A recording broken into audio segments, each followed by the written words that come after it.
Hello everyone, welcome back to my YouTube channel Medico's Gallery. Friends, in this video we are going to discuss about a homeopathic drug Aceticum acidum. So, let's begin.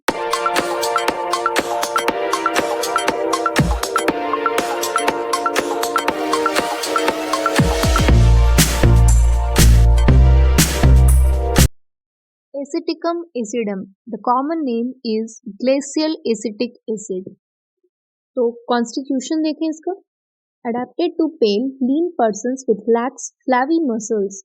तो एसिटिकम एसिडम जो है वो कैसे persons को adapted है जो पेल होते हैं,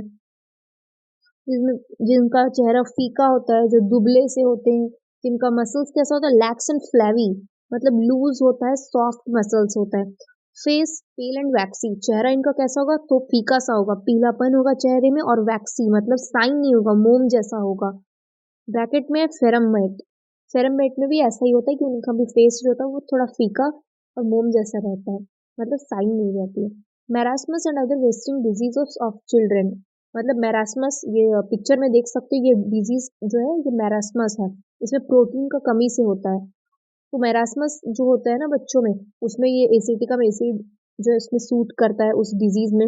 और अदर वेस्टिंग डिजीज मतलब और दूसरी बीमारियां जिनमें मसल वेस्टिंग होता है, जिनमें मांस का लॉस हो जाता है, जैसे कि और है क्वासी और कर, उसमें भी यही होता है, मतलब प्रोटीन की कमी की वजह से.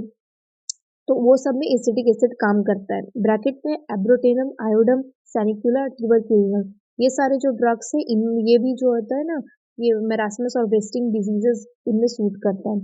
फिजिकल जनरल्स कैसा होगा तो हेमरेज, मतलब कि जो ब्लीडिंग होता है, ब्लड लॉस होना उसमें. From every mucus outlet, nose, throat, lungs, stomach, bowels, uterus, मतलब ये जो भी प्लेसेस है, नाक से, गला से, लंग्स से, फिर हमारा स्टमक हो गया, bowels means large intestine, uterus, ये सभी जगह से अगर हिमरेज हो, ब्लीडिंग हो तो सूट करता है एसिटिक एसिड. मेट्रोरेजिया मीन्स अगर इरेगुलर मेंस्ट्रुएशन हो रहा है, मतलब मेंस्ट्रुएशन बीच में हो रहा है, इंटरमेंस्ट्रुअल पीरियड में मेंस्ट्रुएशन हो रहा है, उस केस में सूट करता है एसिटिक एसिड. विकैरियस, मतलब अगर विकैरियस मेंस्ट्रुएशन हो, मतलब कि मेंसेस जो है वो यूट्रस के अलावा कोई दूसरी जगह से हो, जैसे कि नाक से, आंख से, कहीं से भी. पिक्चर में देख सकते हैं आंख से खून निकल रहा है during the time of menses, तो दैट इज विकैरियस मेंस्ट्रुएशन, तो उसमें सूट करता है एसिटिक एसिड. ट्राउमेटिक एपिस्टेक्सिस, एपिस्टेक्सिस मतलब नोज ब्लीडिंग, नाक से खून निकलना. ट्राउमेटिक मीन्स आघात लगने की वजह से, तो चोट लगने की वजह से अगर नाक से खून निकले तो उसमें आर्निका भी है और एसिटिक एसिड भी सूट करता है. Great prostration after injuries, after surgical shock, after anaesthetics, important है, इटैलिक में है, मतलब कि बहुत ज्यादा प्रोस्ट्रेशन, यानी प्रोस्ट्रेशन मीन्स कमजोरी से लेट जाना, मतलब इतना कमजोर है कि वो अच्छे से खड़ा भी नहीं हो सकता, उठ भी नहीं, बैठ भी नहीं सकता, पड़े रहना. तो बहुत ज्यादा कमजोरी होता है कब कब, आफ्टर इंजरीज, मतलब चोट लग गया उसके बाद बहुत कमजोरी देखने को मिल रहा है, जिसमें सल्फ्यूरिक एसिड भी सूट करता है.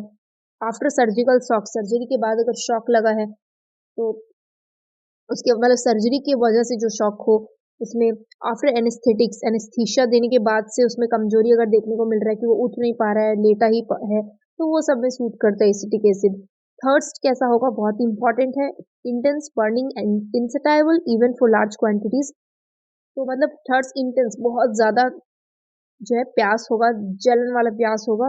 इंसटाइबल मतलब कि जो संतुष्ट ना हो सके, इतना प्यास होता है कि जो संतुष्ट नहीं हो पाता है, बहुत ज्यादा मात्रा में पानी पीने के बावजूद भी. ड्रॉपसी, डायबिटीज, क्रॉनिक डायरिया, मतलब इन तीनों चीजों में, इन तीनों कंडीशंस में. ड्रॉपसी मतलब कि जब जो होता है कोई बॉडी का कोई पार्ट जो होता है वो स्वॉलन होता है, तो मतलब इडीमा हो जाता है, तो उस केस में प्यास लगता है. डायबिटीज है तो डायबिटीज वाले कंडीशन में बहुत प्यास लगता है. क्रॉनिक डायरिया, लंबे समय से पेट खराब है, उसमें बहुत प्यास रहता है इनमें. बट रेड लाइन क्या, but no thirst in fever, मतलब ऐसे इनका ये सब जो है प्यास बहुत रहेगा ये सब कंडीशंस में, लेकिन जो बुखार है, बुखार के समय में एकदम प्यास नहीं होगा. Can not sleep lying on the back, पीठ के बल पे लेट के सो नहीं पाता है. स्लीप्स बेटर ऑन बैक, ब्रैकेट में है कि बैक, पीठ के बल पे अच्छे से लेट पाता है कौन, आर्सेनिक. आर्सेनिक को पीठ के बल पे लेटने में आराम लगता है, लेकिन एसिटिक एसिड को तकलीफ होता है क्यों? Sensation of sinking in abdomen, क्योंकि पेट में ना एकदम सिंकिंग धंसने जैसा सेंसेशन आता है, लग रहा है दब सा रहा है, जिससे कि सांस कष्ट होने लगता है। रेस्ट बेटर बिलाइंग ऑन बेली, पेट के बल पे लेट के आराम अच्छे से कर पाता है, जैसे कि अमोनियम कार्बोनिकम में भी देखा जाता है। फिर है गैस्ट्रो इंटेस्टाइनल सिस्टम, डायरिया, इनका डायरिया कैसा हो? कोपियस, बहुत ज्यादा मात्रा में, एग्जॉस्टिंग, थक जाएगा, थका देगा, कमजोरी कर देगा उसमें। ग्रेट थर्स्ट, डायरिया के साथ पहले भी देख चुके हैं कि बहुत प्यास रहेगा। और डायरिया कब कब होगा? इन ड्रॉपसी, टाइफस यानी कि टाइफाइड फीवर, थाइसिस यानी कि ट्यूबरक्लोसिस। तो ड्रॉपसी, टाइफाइड फीवर और ट्यूबरक्लोसिस, इन सभी केसेस में इनमें डायरिया देखने को मिलेगा विथ नाइट स्वेट्स। और साथ ही साथ डायरिया के साथ क्या होगा? रात में पसीना भी होगा।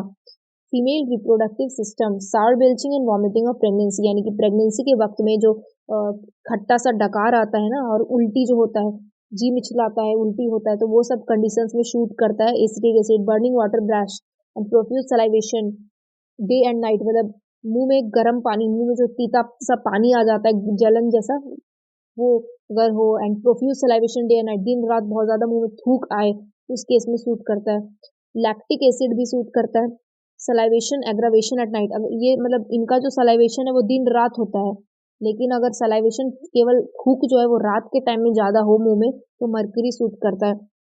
Respiratory system, true croup, hissing respiration, तो ये क्रूप के लिए मतलब अपर रेस्पिरेटरी ट्रैक्ट का जो इन्फेक्शन होता है उसके लिए हिसिंग रेस्पिरेशन, सांस लेने के टाइम में तो हिसिंग सा साउंड आएगा। कफ विद द इनहेलेशन, मतलब कि इनहेलेशन मतलब जो है ना, इन इनहेलेशन के समय में, इंस्पिरेशन के समय में क्या होता है, इनका खांसी हो जाता है, जैसे कि स्पॉन्जिया टोस्टा में भी होता है। तो एक्सपीरेशन में, एक्सपीरेशन के वाइल जो कफ होता था वो एकोनाइट में और कॉस्टिकम में होता था, और इंस्पिरेशन में, इंस्पिरेशन के बाद कफ जो होता है वो स्पॉन्जिया टोस्टा में और एसिटिक एसिड में होता है।